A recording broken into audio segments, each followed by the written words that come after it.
Bismillahirrahmanirrahim. Assalamualaikum warahmatullahi wabarakatuh. Perkenalkan, nama saya Aldira Oktarina dan teman saya yang bernama Wiwin Saputri. Pada kali ini, kami akan mempresentasikan 4 buku wajib dari mata kuliah Legislative Drafting atau perancangan kontrak. Yang mana 2 buku yang pertama itu yang membahas tentang legislative drafting, dan 2 buku selanjutnya itu membahas tentang perancangan kontrak. Sebelumnya, tidak lupa pula ucapan terima kasih kami kepada dosen pembimbing kami yang terhormat Bapak Muhammad Sikdi.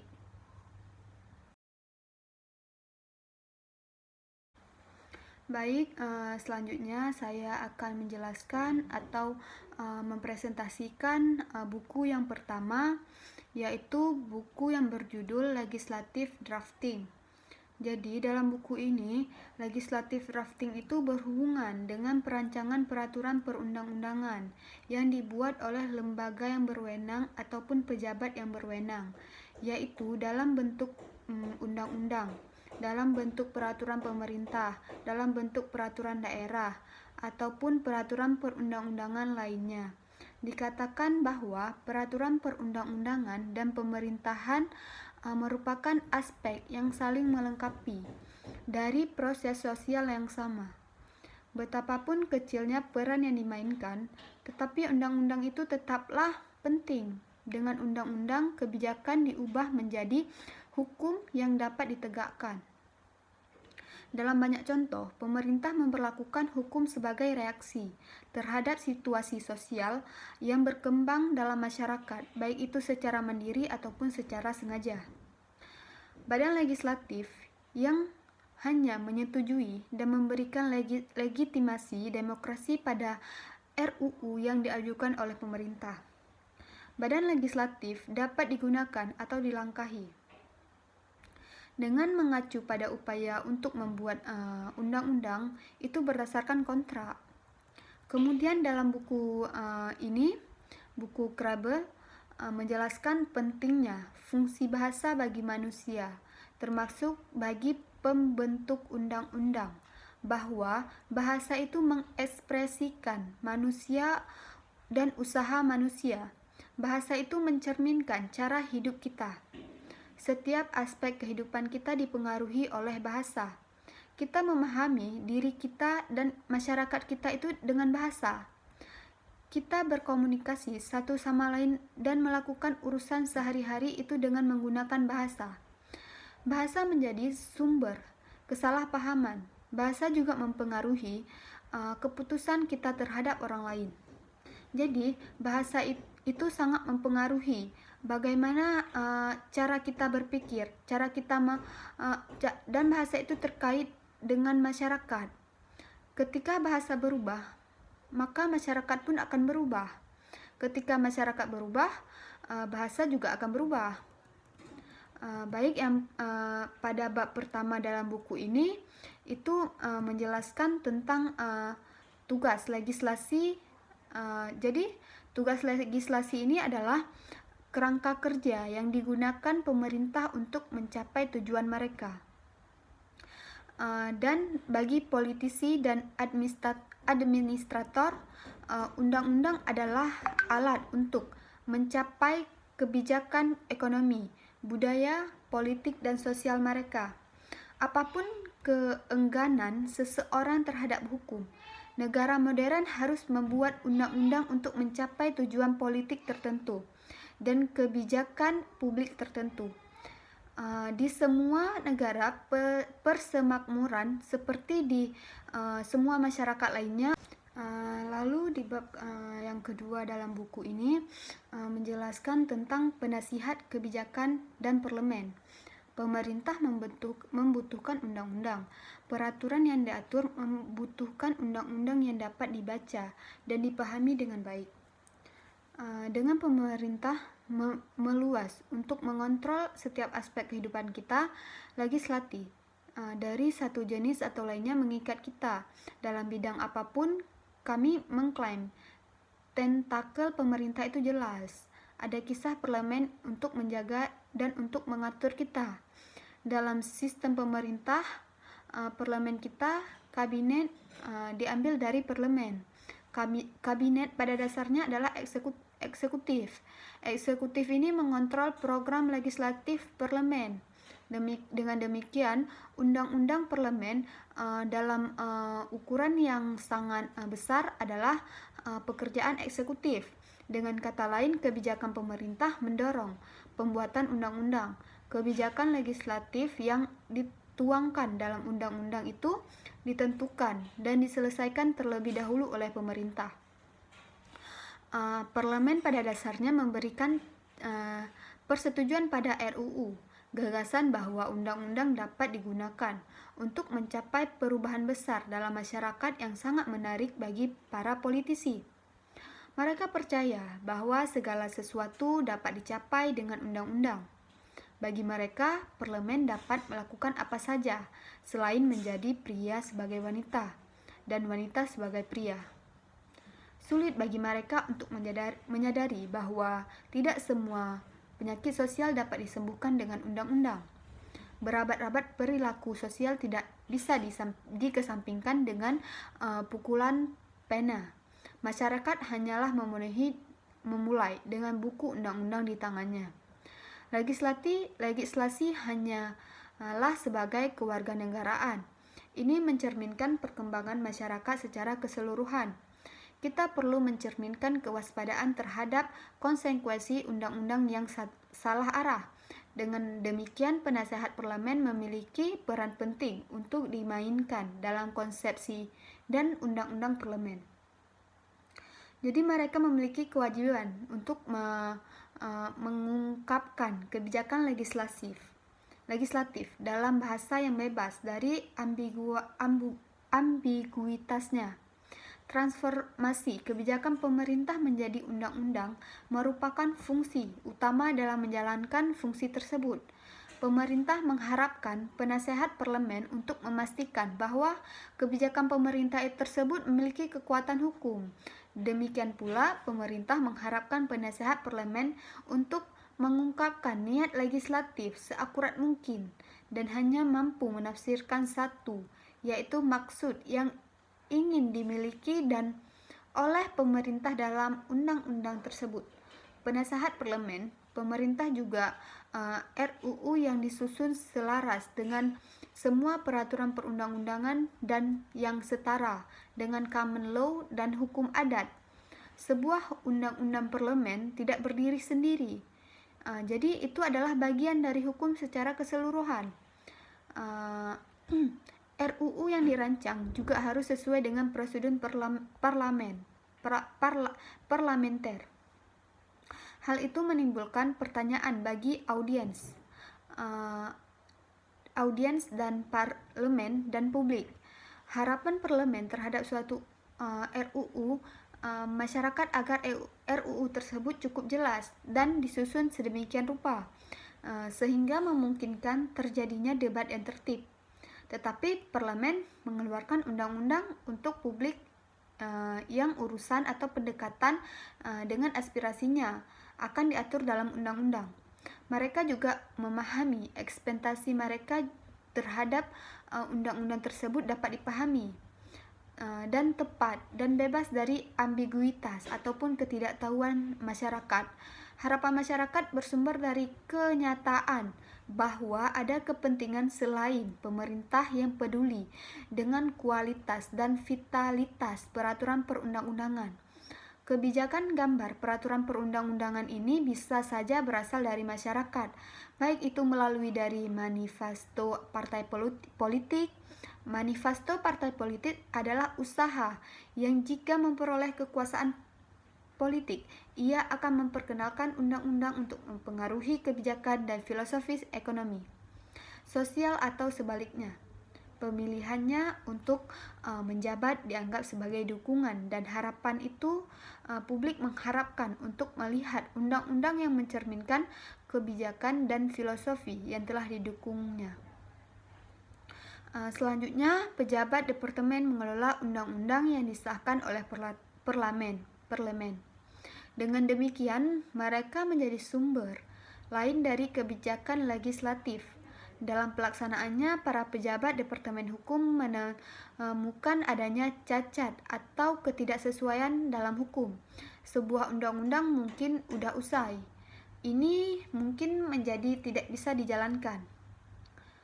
Mungkin ada celah dalam undang-undang yang ada dan yang perlu kita isi. Pejabat departemen membuat rekomendasi terhadap bagaimana cacat dan perbedaan tersebut memerlukan perubahan. Ini mungkin panggilan untuk amandemen. Situasi ini memungkinkan memerlukan undang-undang baru. Dan di bab 3 itu dalam buku ini menjelaskan tentang bahasa dan peraturan perundang-undangan. Jadi, bahasa itu mengungkapkan pemikiran manusia dan usaha manusia. Itu mencerminkan cara hidup kita sendiri. Setiap aspek kehidupan kita dipengaruhi oleh bahasa kita. Kami memahami diri kami sendiri dan masyarakat kami dengan bahasa. Kami berkomunikasi satu sama lain itu dengan melakukan urusan sehari-hari kami melalui bahasa. Bahasa telah menjadi sumber banyak kesalahpahaman. Itu mempengaruhi penilaian kita terhadap orang lain, dan itu pula menentukan status sosial kita, juga menentukan pendidikan kita, dan itu juga terkait dengan masyarakat. Ketika bahasa berubah, masyarakat pun akan berubah.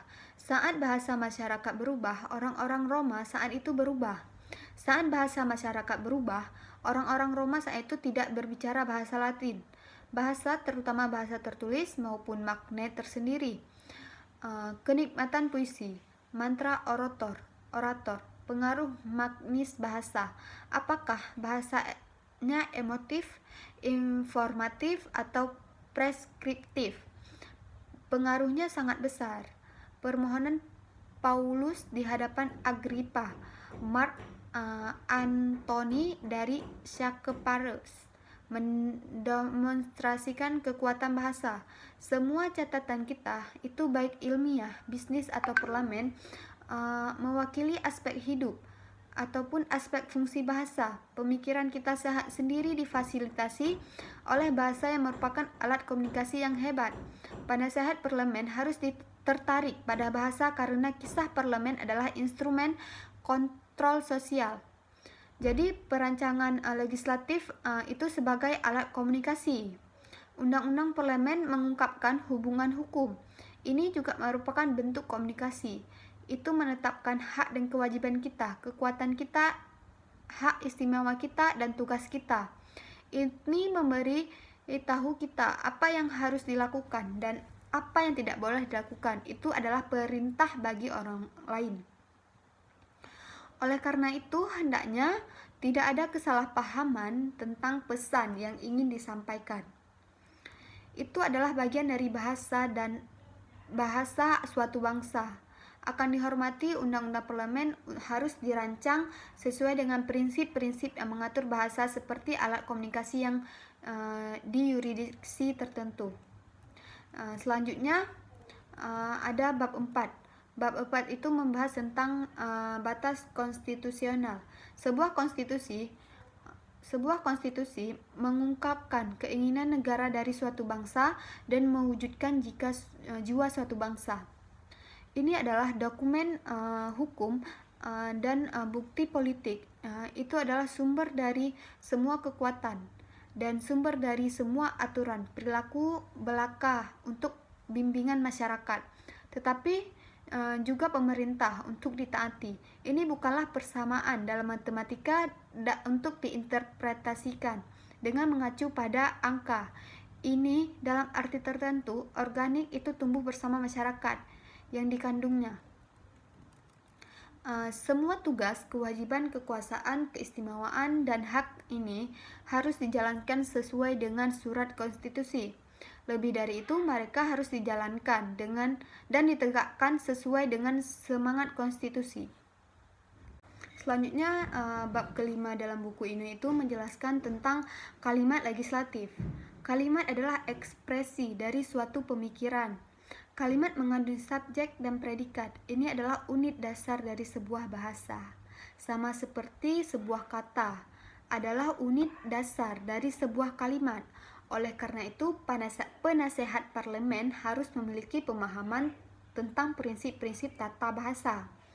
Bahasa peraturan perundang-undangan mungkin aneh, tidak perlu khusus. Perancangan legislatif tidak memiliki aturan tata bahasa atau sanksinya sendiri yang khas.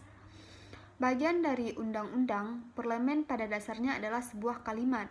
Ini adalah pengaturan kata-kata untuk mengungkapkan pemerintah atau menyatakan larangan, untuk memberikan kekuasaan atau untuk memaksakan, dan dengan kejelasan yang sepadan. Penasehat parlemen perlu mengajukan beberapa pertanyaan, jawaban atas pertanyaan kewajiban. Untuk mengungkapkan pemikiran-pemikiran ini, bagaimana kita menyarankan cara undang-undang yang dirancang oleh Council akan dijalankan dan bekerja? Apa yang akan memberitahukan kita sifat dari tindakan hukum? Apa yang harus dilakukan atau apa yang dilarang? Atau perilaku apa yang dituntut oleh hukum? Ini berkaitan dengan parlemen. Dari kalimat legislatif yang selalu sekarang predikat dasar kalimat. Tethering menyebut sebagai predikat hukum yang merupakan langkah sangat penting dalam proses perumusan legislatif. Jika penasehat parlemen tidak dapat menangkap konsepsi yang jelas tentang apa yang dirancang sebagai peraturan perundang-undangan, maka ada masalah. Penasehat kemudian cenderung menghasilkan rancangan undang-undang yang buruk. Memang salah satu dari bakat kepentingan yang harus dikembangkan oleh juru gambar adalah kemampuan untuk memvisualisasikan orang ketika mereka melakukan hal-hal yang dibicarakan dalam undang-undang ataupun peraturan. Selanjutnya ada bab 6 dalam buku ini, itu menjelaskan tentang tanda baca. Tanda baca itu adalah perangkat sintaksis sarana tambahan untuk urutan kata, menyarankan pengelompokan kata-kata pada pola struktural. Tujuannya adalah untuk membantu pembaca untuk memahami lebih cepat apa yang dimaksud berarti dengan memberikan tanda posting ke struktur kalimat. Dreider berpendapat bahwa kalimat dan dengan demikian mengungkapkan tanda baca tidak boleh digunakan untuk menyampaikan makna tanda baca. Bijaksana digunakan akan membimbing pembaca melalui kalimat tersebut, membuatnya memilah elemen-elemen dan secara tidak sadar mencegahnya agar tidak tersesat. Itulah yang dibahas di bab 6. Selanjutnya, bab ke-7 itu membahas tentang definisi. Macam-macam definisi adalah upaya untuk menyatakan secara tepat arti dari sebuah kata ataupun ungkapan. Dalam undang-undang seharusnya digunakan hanya sebagai bentuk bantuan untuk kejelasan dan untuk mengurangi ketidakjelasan sebanyak mungkin. Ini harus digunakan hanya jika diperlukan dan harus lengkap mungkin. Di bab 8 itu tentang praktik konvensi yang lahir dari pengalaman telah mempengaruhi pada adopsi. Di sini banyak yurisdiksi konvensi tertentu dalam perancangan legislatif. Kami melanjutkan untuk menangani ini sekarang. Nota Bil RUU diterbitkan dengan penjelasan memorandum yang merupakan awal dari RUU tersebut. Ini sangatlah penting. Ini harus berisi fitur-fitur yang menonjol dari RUU dan menyatakan sejelas mungkin objek dan alasan pengenalan RUU. Kondisi undang-undang sebagaimana adanya, ada objek RUU dan alasan pengenalan RUU tersebut ke DPR. Bab ke-9 itu tentang asumsi. Selama bertahun-tahun, pengadilan telah mengembangkan konon penafsiran tertentu untuk menentukan arti dari ketentuan yang sulit dari suatu undang-undang. Konon ini bukanlah aturan yang kaku, merupakan praduga yang dipanggil untuk membantu dalam kasus ambiguitas. Beberapa praduga ini yang menjadi perhatian khusus penasehat parlemen dibahas dalam bab ini. Konsistensi ini adalah pedoman untuk penyusunan yang baik bahwa kata-kata yang sama harus digunakan secara konsisten untuk hal yang sama dalam menyusun undang-undang. Dan bab yang ke-9 itu bab yang ke-10 itu membahas tentang pelanggaran dan hukum. Hukum adalah perintah utama, perintah menuntut kepatuhan. Kepatuhan pada hukum dijamin dengan sanksi. Sanksi adalah hukuman yang melekat pada ketidakpatuhan terhadap perintah hukum. Dengan demikian, sebuah undang-undang akan berisi ketentuan hukuman untuk memastikan kepatuhan atau kepatuhannya. Ketentuan hukum harus dinyatakan dengan jelas. Mereka sangat tegas ditafsirkan oleh pengadilan. Dengan demikian, kepentingan individu itu ada 3 unsur dalam ketentuan pidana. Unsur pelanggaran, pelanggaran dan sanksi, yaitu hukuman atas pelanggaran. Ketentuan yang menyatakan bahwa seseorang yang mengajukan pengembalian palsu melakukan pelanggaran dan dapat dijatuhkan hukuman penjara dengan denda $10. Lalu bab ke-11 dalam buku ini menjelaskan tentang konsolidasi. Konsolidasi itu ketentuan yang berkaitan dengan undang-undang tentang suatu pokok bahasa sering ditemukan dalam rangkaian kisah para rasul. Sebagai konsekuensinya, investigasi hukum pada subjek tertentu membutuhkan referensi simultan ke sejumlah kisah terpisah. Masalah ini bisa diatasi dengan diundangkannya kemudian ketentuan yang tersebar menjadi satu undang-undang. Lalu ada bab 12 itu membahas tentang kodifikasi tujuan dari undang-undang. Jadi kita akan membahas dulu apa itu kodifikasi. Jadi kodifikasi adalah untuk mendeklarasikan undang-undang tentang materi pelajaran tertentu dalam bentuk kode. Dalam kodifikasi berbagai bidang hukum seperti hukum umum, pemerintah eksekutif dalam putusan yudisial diperiksa dan kemudian dipadatkan dalam bentuk kode. Dengan kata lain, seluruh undang-undang tentang pokok bahasan tertentu diambil dari kasus hukum dan setiap pemberlakuan lain yang relevan dan ditetapkan ke dalam satu undang-undang tunggal. Lalu ada bab selanjutnya bab bab ke-13. Bab ke-13 itu membahas tentang revisi undang-undang statuta. Revisi undang-undang merupakan hal yang sangat penting. Selalu ada kebutuhan untuk revisi undang-undang. Undang-undang yang sistematif. Kesempatan ini melibatkan harus dilakukan pada setiap waktu yang tepat. Yang pertama itu pencabutan pasti dari pemberlakuan yang usang dan perubahan bahasa berlakunya agar sejalan dengan penggunaan saat ini tanpa mengubah substansi berlakunya. Kodifikasi hukum Romawi oleh Yustianus adalah proyek reformasi hukum dan pernyataan ulang hukum. Lalu ada bab 14 itu membahas tentang reformasi hukum. Jadi hukum selalu menjadi cermin masyarakat. Waktu berubah dan bersama mereka. Kondisi manusia tidak stabil pada saat itu, dan hukum harus berubah untuk mencerminkan kebutuhan perubahan waktu dan kondisi. Kerasnya common law Inggris, munculnya doktrin ekuitas. Jadi dewasa ini kebutuhan akan perkembangan. Selanjutnya bab 15 dalam buku ini menjelaskan tentang legislasi tambahan. Meskipun doktrin pemisahan kekuasaan sekarang sah bagi badan legislatif untuk mendelegasikan kekuasaan legislatif untuk membuat undang-undang tentang kewenangan. Selanjutnya di bab ke-16 itu membahas tentang master dan hamba. Pengadilan adalah tuannya. Mereka menentukan apa yang dikatakan oleh undang-undang parlemen. Pejabat departemen dapat dalam penerapan suatu undang-undang memberikan arti apapun yang mereka anggap sesuai dengan undang-undang tersebut.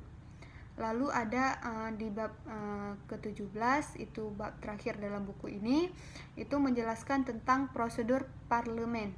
Jadi perancangan legislatif terhadap tahap berikutnya adalah bacaan kedua ketika prinsip-prinsip RUU diperdebatkan sepenuhnya, tidak ada amandemen yang diizinkan. Namun dalam pidato, seorang anggota indikasi dapat diberikan tentang niat untuk memindahkan amandemen pada tahap yang sesuai. Dalam beberapa tahun terakhir, pembacaan kedua RUU dapat dirujuk ke Komite Bacaan Khusus kedua. Panitia melapor ke seluruh DPR yang kemudian secara resmi memutuskan agar RUU tersebut dibacakan untuk kedua kalinya. Sangat penting penasehat parlemen menghadiri tahap pembacaan kedua dari sebuah RUU yang disusun oleh penasehat. Ini akan cukup memperingati penasehat tentang apa yang diharapkan di jalan amandemen. Pada tahap ini, RUU diperdebatkan klausul demi klausul prinsip RUU tidak bisa diperdebatkan. Sebuah mosi dipindahkan sehubungan dengan setiap klausul untuk berdiri bagian dari RUU. Baik, sekian penjelasan buku yang pertama.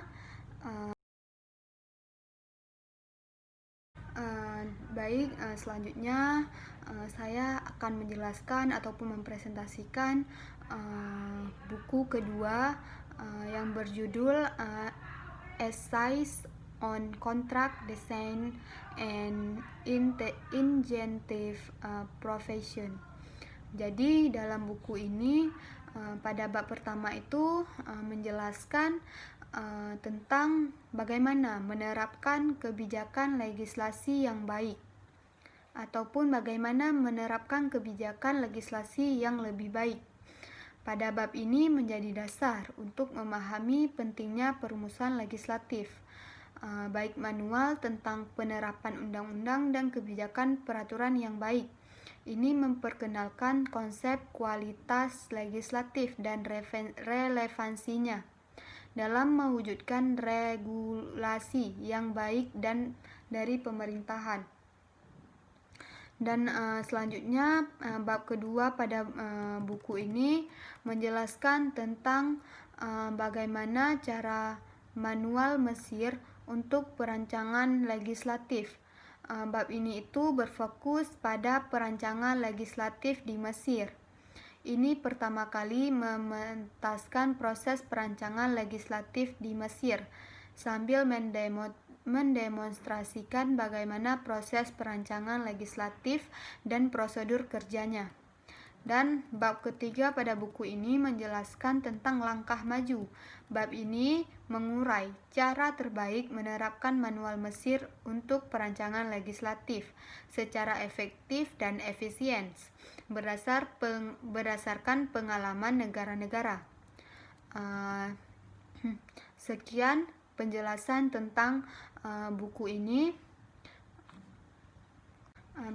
Demikian penjelasan dari saya. Dan selanjutnya 2 buku lagi akan dijelaskan oleh teman saya, Wiwin Saputri.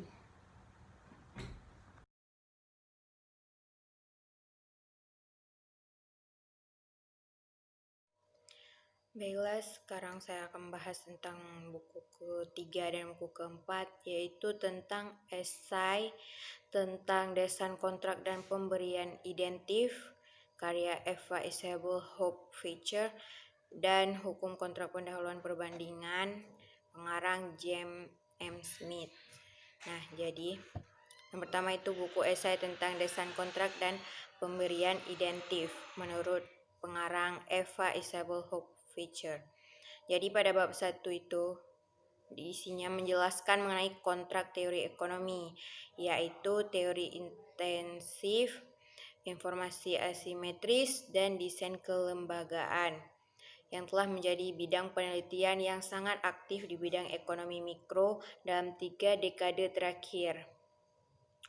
Menekankan pentingnya tindakan yang tidak dapat diverifikasi dan informasi yang memiliki secara pribadi. Teori kontrak menyediakan alat formal untuk menganalisis berbagai aspek organisasi kegiatan ekonomi dan hubungannya.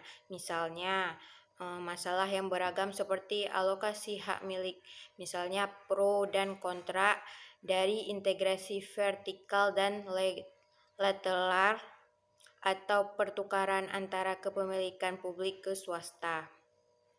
Kemudian dalam teori ini, teori kontrak tradisional, itu biasanya diasumsikan bahwa pembuat keputusan hanya tertarik pada pembayaran moneter mereka sendiri. Selain itu, mereka memiliki kemampuan kognitif yang tidak terbatas dan berperilaku dengan cara yang sangat rasional. Namun dalam praktiknya orang sering berperilaku seperti itu, sedangkan penelitian empiris sangat sulit dilakukan dalam teori kontrak karena fokusnya adalah pada informasi asimetris, yang berarti bahwa terdapat masalah ketersediaan data yang melekat. Eksperimen laboratorium kontrol baru-baru ini ternyata menjadi sumber data penting dalam konteks teori kontrak. Kemudian di bab kedua di dalam buku ini menawarkan perspektif baru tentang batas-batas antara perusahaan publik dan swasta. Misalkan pemerintahan menginginkan barang atau jasa tertentu untuk disediakan. Menurut pemerintah, baik milik terhadap teori perusahaan, struktur kepemilikan, atau alokasi hak kendali atas aset non-manusia yang diperlukan untuk menyediakan barang, itu menjadi masalah ketika hanya kontrak yang tidak lengkap yang dapat ditulis. Namun mengingat kompleksitas yang tinggi dalam penyediaan barang dan jasa publik, fokus pada hak milik mungkin terlalu sempit. Sebaliknya, seperangkat pengaturan kontrak yang lebih kaya mencakup berbagai penugasan, tugas dan struktur tata kelola campur yang relevan. Kemudian di bab ketiga kita dapat mempelajari tentang model pengadaan publik berurutan yang terdiri dari 2 tahap. Instansi pemerintah menginginkan sebuah fasilitas seperti rumah sakit atau jalan tol dibangun dan selanjutnya dikelola untuk memberikan pelayanan publik. Di dalam kemitraan publik swasta, tugas pembangunan dan mengelola digabungkan.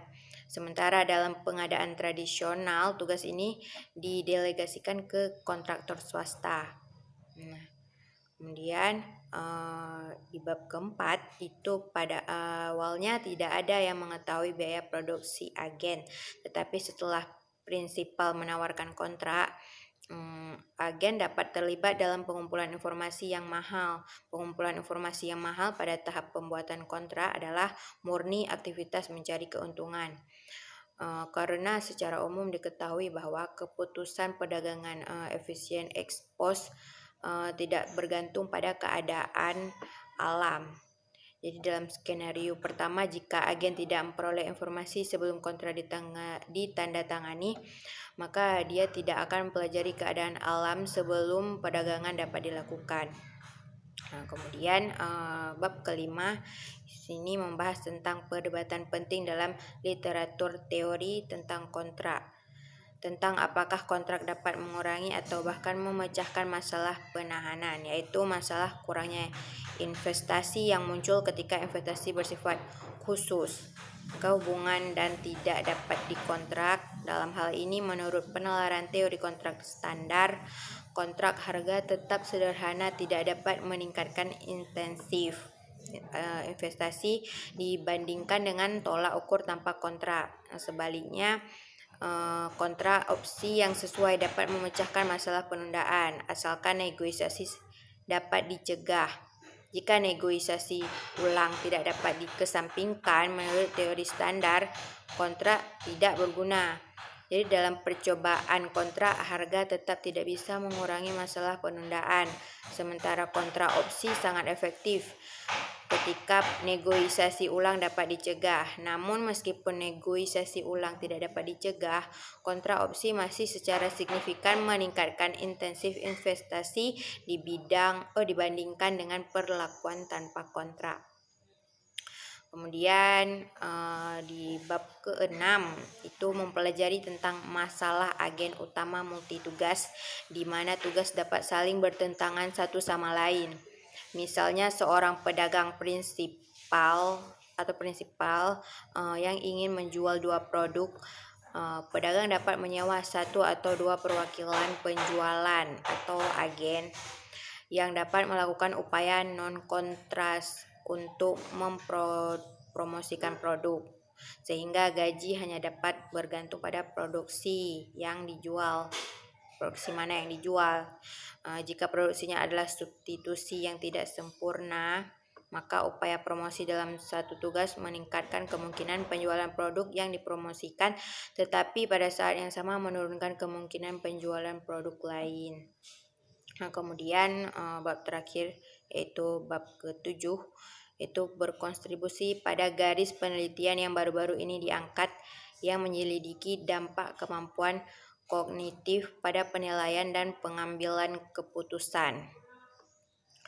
Jadi menurut Frederick tahun 2005 itu memperkenalkan tes refleksi kognitif atau CRT yang merupakan tes 3 item sederhana untuk mengukur cara berpikir seseorang dan kemampuan kognitif. Dia menunjukkan bahwa orang dengan skor SRT tinggi umumnya lebih besar, lebih sabar, dan lebih bersedia untuk menang dalam domain keuntungan. Kemudian saya akan mereview buku yang keempat, yaitu Hukum Kontrak Pendahuluan Perbandingan, pengarang James M. Smith. Nah, buku ini terdiri dari 5 bagian yang menanyakan pertanyaan sentral hukum kontrak. Jadi bagian 1 itu tentang apa itu hukum kontrak dan apa sumbernya. Kemudian bagian 2 itu bagaimana kontrak bisa dibuat. Nah, kemudian yang ketiga, bagian ketiga apa isi kontrak. Bagian keempat, dapatkah kontrak yang dibentuk secara sah dihindari atau dikesampingkan, dan jika demikian untuk alasan apa. Kemudian bagian 5, apa saja hukum kontraktual jika terjadi pelanggaran kontrak. Nah, jadi yang pertama sekali itu kontrak biasanya dikaitkan dengan selembar kertas tempat seseorang membeli sebuah rumah, mengambil pekerjaan, atau memastikan akses ke jaringan telepon seluler. Misalnya contohnya. Nah, meskipun transaksi ini dalam banyak kasus memang dapat dikualifikasikan sebagai kontrak yang mengikat, hukum menggunakan definisi yang lebih luas dan di yurisdiksi tertentu. Jadi kontrak didefinisikan sebagai perjanjian yang mengikat secara hukum, terlepas dari apakah mereka ditulis atau tidak. Kenapa adanya hukum kontrak? Karena kebutuhan akan hukum kontrak yang berfungsi dengan baik mengikuti dari jenis masyarakatnya yang kita jalani sekarang. Nah, jadi ekonomi pasar seperti yang sekarang lazim di hampir seluruh negara dunia, dengan kemungkinan pengecualian Korea Utara, itu didasarkan pada premis bahwa orang dan perusahaan harus membuat tawar-menawar sendiri di dasar dari pertukaran barang dan jasa secara sukarela. Jadi itu bukan pemerintah yang menentukan berapa banyak barang yang diproduksi atau berapa banyak uang seseorang untuk membayar produk yang mereka inginkan. Tapi sebaliknya, dalam batasan tertentu dibiarkan begitu saja kebutuhan masyarakat, dan karena itu mekanisme harga pasar untuk memastikan bahwa penawaran dan permintaan sesuai satu sama lain. Jadi itu menurut permintaan dari masyarakat tersebut. Nah, kemudian di buku ini juga dijelaskan yaitu mengenai prinsip utama hukum kontrak. Nah, ketika pengacara mengatakan bahwa suatu bidang hukum diatur oleh prinsip-prinsip tertentu, mereka bermaksud untuk merujuk pada nilai atau tujuan utama yang mendasari bidang ini. Itu mungkin bahwa prinsip-prinsip ini ditetapkan dalam undang-undang atau kasus pengadilan, tetapi kebutuhan ini tidak demikian. Kadang-kadang asas dipandang sebagai bukti dengan sendirinya sehingga pejabat lembaga-lembaga resmi tidak mau repot-repot menuliskannya. Jadi keduanya, kebebasan kontrak umum, kondisi kekuatan mengikat konstitusi Prancis dan Belanda, tidak memiliki ketentuan eksplisit tentang aturan hukum. Sementara KUH Perdata Jerman tidak mengatur kekuatan mengikat sistem karena semua prinsip mengacu pada standar fundamental. Sulit untuk angkat satu prinsip di atas prinsip lainnya. Mereka dapat saling bertentangan. Sebagai tambahan, prinsip-prinsipnya begitu luas sehingga tidak pernah tanpa pengecualian. Mengingat ini artinya kita dapat mengatakan bahwa hukum kontrak diatur oleh 4 prinsip. Itu kebiasaan kontrak, kekuatan mengikat, tidak adanya formalitas, dan kontrak keadilan. Nah, selanjutnya di dalam sebuah bab ada dijelaskan mengenai sumber hukum kontrak. Berbagai aturan hukum kontrak memiliki sifat yang sangat beragam. Bab ini menyajikan aturan ini berdasarkan asal-usulnya. Kategorisasi seperti itu pada basis sumber memungkinkan kita untuk membedakan antara 3 jenis aturan yang relevan untuk hukum kontrak. Aturan yang dibuat oleh pihak kontraktor sendiri itu kesepakatan partai. Aturan yang muncul dan resmi nasional, Eropa, dan sumber supranasional atau sumber resmi. Dan terakhir, aturan informal itu dibuat oleh selain lembaga resmi, termasuk organisasi non-negara, organisasi, dan organisasi akademisi atau aturan informal. Nah, jadi hanya itu yang dapat kami sampaikan tentang review dari 4 buku yang telah kami pelajari. Semoga dapat dipahami. Apabila ada kekurangan kami mohon maaf. Sekian. Assalamualaikum warahmatullahi wabarakatuh.